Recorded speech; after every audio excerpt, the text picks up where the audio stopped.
Сизди көп жылдан бери муун оорулары кыйнап келеби? Тизе, бел, моюн, колу буттун оорушу, басканда же турганда муундардын сыздашы, муундардын ишип, кызарышы, чыкылдап үн чыгышы, аба ырайы өзгөргөндө оорунун күчөшү, кыймылдын азайышы байкалып жатса, анда мен сиздерге Алтайдан келген дары чөп тамырларды сунуштайм.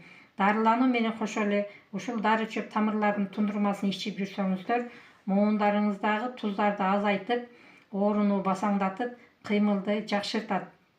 Убактында кам көрбөсөңүз, муундар эскирип, басуу кыйындайт. Урматтуу менин катталуучуларым, эгер сиздерге кызык болсо, менин номериме чыгып кеңеш алыңыздар. Менин милдетим сунуштоо, тандоо өзүңүздөрдүн колуңуздарда. Эркин жашоону өзүңүздөргө ыра көрүңүздөр.